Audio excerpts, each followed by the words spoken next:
नमस्कार दोस्तों, stock market studies में फिर से एक बार आपको बहुत बहुत स्वागत है। तो आज मैं फिर से आपके सामने एक नया आईपीओ के बारे में चर्चा करूंगा, क्योंकि देखिए आईपीओ का जो मतलब सिलसिला है वो शुरू हो चुके हैं। आईपीओ एक ही करके बहुत सारे आईपीओ मार्केट में आ रहा है, और मार्केट जब बुल रन में होते हैं तब आईपीओ कंपनी आईपीओ लेके आते हैं। और आईपीओ के बारे में बहुत सारे नया दोस्त को पता नहीं है जो मार्केट में नया एंटर हो चुके, मतलब नया नया इन्वेस्ट करने के लिए आया है।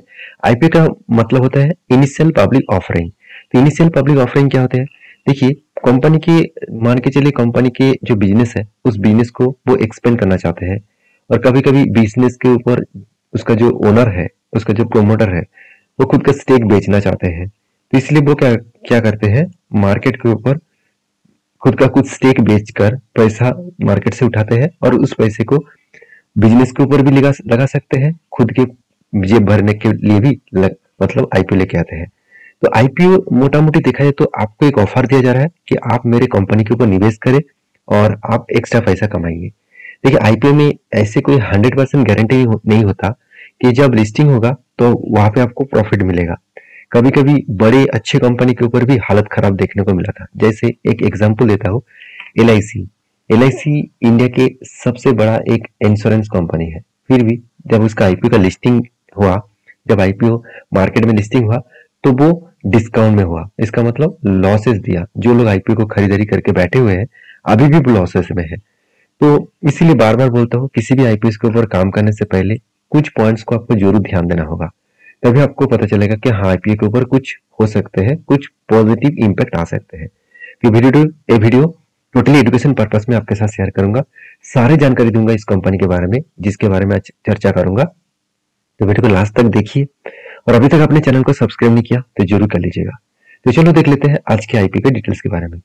आज का जो कंपनी है वो एक ऑटो इंश्योरेंस कंपनी है। कंपनी का नाम है एएसके। तो एएसके एक देखा जाए तो एएसके ब्रेक .com, मतलब कंपनी को वेबसाइट आप सर्च करेंगे तो एएसके ब्रेक्स कंपनी का नाम है। और एक पुराना कंपनी है। पुराना का मतलब है, आप यहाँ पे देख सकते हैं, फाउंडेड इन 1988। वही फर्स्ट जेनरेशन कंपनी है, और कंपनी एक ऑटो इंश्योरेंस कंपनी है। मतलब ऑटो इंश्योरेंस का मतलब क्या होता है, गाड़ियों में जितने सारे पेयर पार्ट्स लगाए जाते हैं उसको ऑटो इंश्योरेंस कहा जाता है। तो उसी सेक्टर के ऊपर कंपनी काम करते हैं। तभी चलो कंपनी के बाकी डिटेल्स के बारे में चर्चा कर लेता हूँ। देखिए, सबसे पहले कंपनी का 30 साल से भी ज्यादा एक्सपीरियंस है इस फील्ड में। मतलब मैनेजमेंट का 30 साल से भी ज्यादा एक्सपीरियंस है। और मैन्युफैक्चरिंग जो मतलब फैक्ट्रीज है ऑल ओवर पैन इंडिया में 15 मैन्युफैक्चरिंग फैक्ट्रीज है। उसके साथ साथ 12 से भी ज्यादा कंट्रीज को कंपनी एक्सपोर्ट करते हैं। मतलब आप देखेंगे तो यहाँ पे देख बताया जा रहा है, क्या मैं थोड़ा सा जूम कर देता हूँ, अभी और भी क्लियर हो जाएगा। देखिए, ऑटोमोटिव जो एक्सपोर्ट है 12 कंट्रीज, और जो जो फ्रेज ले to 42 countries will 6 are common. मतलब करीबन देखा तो 42 कंट्रीज को प्रोडक्ट को सेल करते हैं, और 6000 से भी ज्यादा इसका वर्क फोर्स है। तो मतलब एम्प्लॉयज कितना है, 6000 से भी ज्यादा। तो कितनी बड़ी कंपनी आप एक बार देख सकते हैं। अभी कंपनी का बिजनेस क्या है आप देख सकते हैं। गाड़ियों में जितने सारे पेयर पार्ट्स लगाए जाते हैं, चाहे वो ब्रेक सिस्टम हो, चाहे वो इंजन का मतलब पिस्टन हेड हो और सिलेंडर हेड हो, तो इस तरीके से प्रोडक्ट्स कंपनी बनाते हैं। अभी एक एक करके कंपनी का और भी डिटेल्स आपके साथ शेयर करता हूँ।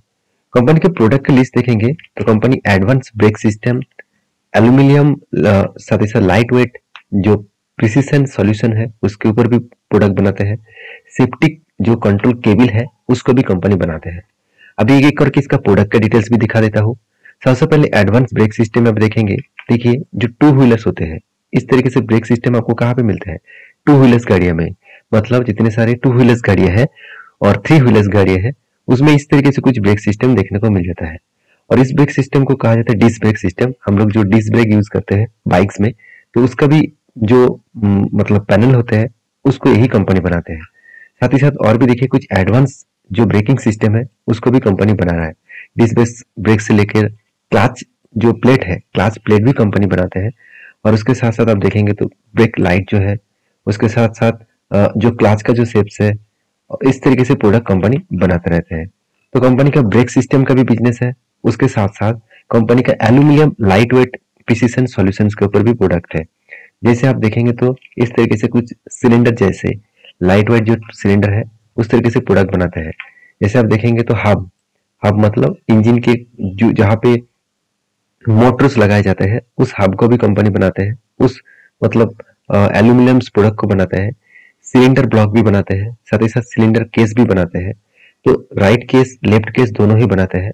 बैटरीज का जो मतलब जो कवरेज होते हैं उसको भी कंपनी बनाते हैं। तो कंपनी के जो प्रोडक्ट है बहुत अलग अलग कैटेगरीज है। ब्रेक सिस्टम से लेकर होल्डर से लेकर बॉडी जो थ्रॉटल है मतलब जो जिसको बोला जाता है बाइक्स का जो कार्बोरेटर बोला जाता है वो भी कंपनी बनाते हैं। तो इस अलग अलग कैटेगरीज का प्रोडक्ट बनाते हैं।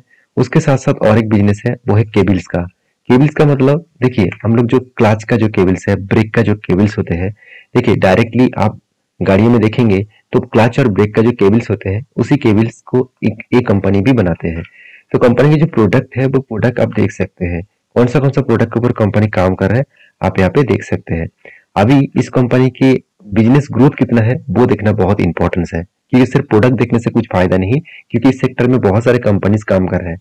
ऑटो इंडस्ट्रीज में कुछ कंपनीज का नाम है मैं आपको बता रहा हूँ, जैसे मदरसन सुमी, साथ ही साथ समर्थना मदरसन सुमी इंटरनेशनल लिमिटेड। उसके साथ साथ देखा जाए तो देखिए यहाँ पे मैं आपको दिखा देता हूँ ट्यूब जो इन्वेस्टमेंट है समर्थना मदरसन सुमी, बॉस, उनो मिंडा, सोना बीएलडब्ल्यू। तो इस मदरसन सुमी वायरिंग्स लिमिटेड, तो इस तरीके से कंपनी इसका कंपटीटर बनेगा। और कंपनी की जो बाकी डिटेल्स है जैसे आप देखेंगे कंपनी के जो प्रोडक्ट, इस प्रोडक्ट का कंपनी का स्ट्रेंथ क्या है, कंपनी बता रहा है कि कंपनी का R&D रिसर्च सेंटर है, खुद का डेवलपमेंट करने के लिए पावर भी है और कंपनी का पुराना एक्सपीरियंस है, उस बेसिस में कंपनी आगे बढ़ सकते हैं। अभी कंपनी कब से स्टार्ट हुआ 1989 में, तब से लेकर कंपनी किस तरीके से काम किया एक इन डेप्थ डिटेल्स यहाँ पे दिया गया है।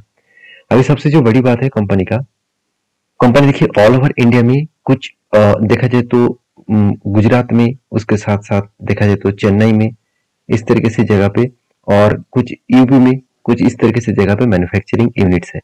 ऑल ओवर इंडिया में, इंडिया के बाद ऑल ओवर वर्ल्ड में इसका प्रेजेंस देखने को मिलेगा, चाहे वो यूरोप हो, चाहे वो अमेरिका हो, चाहे वो देखा जाए तो चाइना में भी इस कंपनी का प्रोडक्ट बेचा जाता है और अफ्रीकन कंट्रीज में सबसे ज्यादा इसका प्रोडक्ट बेचा जाता है। तो सारे डिटेल्स देखने के बाद आपको कंपनी के ऊपर जो कस्टमर है वो देखना चाहिए, बहुत इसका स्ट्रॉन्ग कस्टमर है। जैसे आप देखेंगे तो इसका कुछ कस्टमर बेसिस देखेंगे तो बाइक्स कंपनी इसका ज्यादा कस्टमर है, जैसे होंडा हो गया, हीरो हो गया, TVS, Suzuki, Yamaha, royal Enfield, साथ ही साथ बजाज जैसे कंपनी। तो इस तरीके से अलग अलग कंपनी को प्रोडक्ट वो बेचते हैं। और इलेक्ट्रिक व्हीकल्स के ऊपर भी प्रोडक्ट बेचना स्टार्ट किए हैं, जैसे हीरो हो गया, टीवीएस हो गया, साथ ही साथ एथार हो गया, रिवॉल्ट हो गया, तो इस तरीके से बजाज हो गया। इस तरीके से अलग अलग कंपनी को वो प्रोडक्ट बेचते हैं। कंपनी कुछ प्रोडक्ट को एक्सपोर्ट भी करते हैं, जहाँ पे कुछ नाम यहाँ पे देखने को मिलेगा।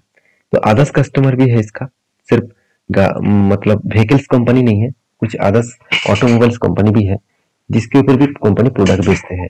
तो कंपनी का जो बिजनेस मॉडल है वो बहुत स्ट्रॉन्ग देखने को मिला। अभी सिर्फ बिजनेस देखने से कुछ फायदा नहीं होगा, अभी कंपनी का फाइनेंशियल डिटेल्स भी देखना बहुत जरूरी है। अभी फाइनेंशियल डिटेल्स के बारे में बात करूं तो कंपनी के देखिए लास्ट कुछ 5 इयर्स का डेटा आपके सामने रख चुका हूं, ध्यान से देखिएगा। नेट सेल के बारे में चर्चा करूं तो कंपनी की जो सेल्स 2019 में कितना था, 1785 करोड़ के आसपास। अभी वो बढ़ते बढ़ते कहां तक आ गया, 2555 करोड़ के आसपास। इसका मतलब एक हाई ग्रोथेबल कंपनी है, धीरे धीरे करके कंपनी ग्रोथ कर रहा है। और कंपनी एक्सपेंडिचर खर्चा भी कितना किया, 2300 करोड़ के आसपास, जो 2019 में था 1559 करोड़ के आसपास। और उसके साथ साथ कंपनी का जो इंटरेस्ट है वो भी देखेंगे तो इंटरेस्ट 20 करोड़ पहले देना पड़ता था, मतलब कर्जा ज्यादा था तो 20 करोड़ कर्जा देना पड़ा, सॉरी इंटरेस्ट देना पड़ा। अभी वो कम होकर हो चुके हैं 10 करोड़ के आसपास। तो कंपनी डिप्रिसिएशन को मेंटेन करने के बाद, टैक्सेशन को पेमेंट करने के बाद कंपनी के हाथ में आया नेट प्रॉफिट।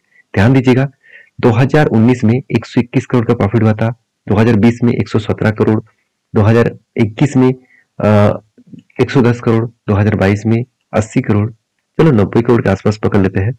और इस बार कंपनी का सबसे ज्यादा प्रॉफिट हुआ 135 करोड़ के आसपास। तो कंपनी का जो प्रॉफिटेबिलिटी है वो थोड़ा सा अप्स एंड डाउन में है, कोई बात नहीं, कंटिन्यूसली प्रॉफिट कर रहा है, यही सबसे बड़ी बात है। अभी कंपनी का और डेटा दिखा दूं तो आप देखेंगे तो नेट रेवेन्यू जो है वो ऑब्वियसली ग्रोथ हुआ, जो मैंने अभी आपको दिखाया हूँ। नेट सेल्स का डेटा दिखा दो तो सेल्स जो है वो 29% से 26% हो चुके हैं, मतलब थोड़ा सा सेल्स यहाँ पे डाउन हुआ है 2023 में। साथ ही साथ कंपनी का प्रॉफिट आफ्टर टैक्सेस आप देख सकते हैं किस तरीके से प्रॉफिटेबिलिटी दिखाया गया है। नेट कंपनी का नेट जो प्रॉफिट के साथ साथ पेट मार्जिन जो है, पेट मार्जिन अभी देखा जाए तो 4% के 4.5-5% के आसपास देखने को मिला। टोटल जो इक्विटी है, करोड़ के बारे में बात करो तो 643 करोड़ का टोटल इक्विटीज है, इक्विटी शेयर है। टोटल एसेट के बारे में बात करो तो कंपनी के एसेट भी बढ़ चुके हैं, जो 948 था अभी बढ़ के हो चुके हैं 1281। तो रिटर्न ऑफ इक्विटीज के बारे में बात करो तो मुझे यहाँ पे बहुत शानदार देखने को मिला। रिटर्न ऑफ इक्विटी एक लेवल में है, एक रेंज में है, जो रेंज में हर किसी को कंपनी को होना चाहिए था। रिटर्न ऑफ एसेट के बारे में बात करो तो एसेट भी देखिए एवरेज लेवल के आसपास है, और कंपनी के एसेट टर्नओवर रेशियो जो है वो 2% के आसपास है। तो ये हमेशा कहा जाता है कि 1% के ऊपर हो तो अच्छा माना जाता है, तो 2% के आसपास है तो बेस्ट माना जाएगा। तो ये था कंपनी के पूरा डिटेल्स। अब एक चीज और भी बता दूं, कंपनी का जो मतलब कर्जा है, कर्जा थोड़ा सा बढ़ चुके हैं। बिजनेस जिस तरीके से बढ़ा उस तरीके से कंपनी का कर्जा भी बढ़ा है, और कंपनी के रिजर्व एंड सरप्लस भी बढ़ चुके हैं। तो ये भी एक प्लस पॉइंट है कंपनी के लिए। अभी फिलहाल के लिए कंपनी के जो मतलब आईपीओ के जो डिटेल्स है बाकी मैं आपको साथ शेयर करूं तो आईपीओ का जो ओपनिंग डेट होगा 7 तारीख को, और क्लोजिंग होगा 9 तारीख को। नवंबर में 7 तारीख में ओपन होगा, 9 तारीख को क्लोजिंग होगा, और इसका दो रुपए का फेस वैल्यू रहेगा। और 268 से 282 ये जो प्राइस बैंड है, इस प्राइस बैंड के अंदर आपको शेयर को बिड देना होगा, मतलब बाई करने के लिए अप्लाई करना होगा। 53 शेयर आपको खरीदारी करना है, और इसका टोटल जो इशू साइज रहेगा वो कितना है 834 करोड़ के आसपास। मुझे इस कंपनी का जो बेस्ट पॉइंट लगा, सबसे बेस्ट पॉइंट, वो है फ्रेश इशू। मतलब पूरा के पूरा पैसा कंपनी बिजनेस के ऊपर री इन्वेस्ट करने वाला है। इसका मतलब जितने आईपीओ से पैसा आएगा 834 करोड़ के आसपास, वो पूरा का पूरा पैसा फ्रेश इशू में जा रहा है। इसका मतलब पैसा बिजनेस के ऊपर इन्वेस्ट कर रहा है, ये मुझे बेस्ट लगा। और दूसरी बात है, ऑफर फॉर सेल में 0 है, मतलब कोई 1 रुपया भी पैसा प्रोमोटर के जेब में नहीं जाएगा, ये भी मुझे बेस्ट लगा। तो आईपीओ के ऊपर जो टोटल मतलब डेट है, वो डेट यहाँ पे 7 तारीख को ओपन होगा, 9 तारीख को क्लोजिंग हो जाएगा, और बेसिक अलॉटमेंट डेट जो है वो 15 तारीख दिया गया है। और आपको अगर आईपीओ ना मिले तो 16 तारीख आपको पैसा वापस किया जाएगा। अगर आपको आईपीओ मिल चुके हैं अप्लाई करने के बाद, तो 17 तारीख को आपका डीमेट अकाउंट में ट्रांसफर किया जाएगा, क्योंकि आप डीमेट अकाउंट में ट्रांसफर करने के बाद जिस दिन लिस्टिंग होगा उस दिन आप शेयर को बेच सकते हैं। लिस्टिंग डेट जो है वो मंडे के दिन होगा 20 तारीख को। तो आईपीओ का जो एक लॉट का कीमत है वो करीबन 15,000 के आसपास देना पड़ेगा। 53 शेयर आपको एक लॉट में खरीदारी करना होगा, और आप रिटेल पब्लिक 13 लॉट तक खरीदारी कर सकते हैं। इसके लिए कीमत आपको करीबन 1,95,000 तक देना पड़ेगा। तो HNI कैटेगरी और बाकी कैटेगरीज भी यहाँ पे अप्लाई कर सकते हैं। सारे के सारे डिटेल्स यहाँ पे दिया गया है। अभी मेन मुद्दे पे चले आते हैं कि इस आईपीओ के ऊपर क्या करना चाहिए। देखिए, ऑटो इंश्योरेंस सेक्टर में हमेशा ग्रोथ तो रहता है। आज ऑटो सेक्टर में ग्रोथ है तो ऑटो इंश्योरेंस सेक्टर का भी ग्रोथ होने का चांसेस बहुत ज्यादा है। तो कंपनी की जो सिचुएशन है, कंपनी के जो बिजनेस मॉडल्स है, जिस तरीके से कंपनी परफॉर्मेंस किया, उस बेसिस को देखते हुए मुझे लगता है इस आईपीओ में अच्छा खासा मतलब परफॉर्मेंस देखने को मिल सकता है। फिर भी देखिए, ऐसी कोई गारंटी नहीं है कि मैं आपको बता रहा हूँ कि ऐसे होगा करके। देखिए, ये मेरा प्रेडिक्शन है। आप इस आईपीओ के ऊपर निवेश करना चाहते हैं तो प्लीज एक बार रिसर्च और हर दिशा से इसको मतलब स्टडी करके ही कुछ डिसीजन लेना, क्योंकि पैसा आपका लगेंगे। तो प्लीज रिस्क लेने से पहले एक बार स्टडी करके जरूर काम करना।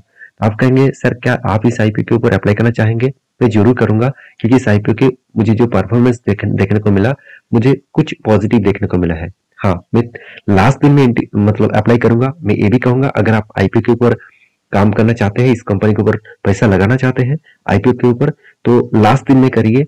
जो इसका लास्ट डेट है उस डेट में करिए, क्योंकि वहां पे आपको ग्रे मार्केट प्रीमियम भी देखने को मिलेगा। गूगल में सर्च कर लेना, अगर grey market premium high level में देखने को मिला है तो इस आईपीओ में सब्सक्रिप्शन अगर अच्छा मिला है तो अच्छा खासा हायर चांसेस होगा, एक पॉजिटिवली वो आपको प्रॉफिटेबिलिटी डेट देंगे। तो ये था आईपीओ का पूरा डिटेल्स।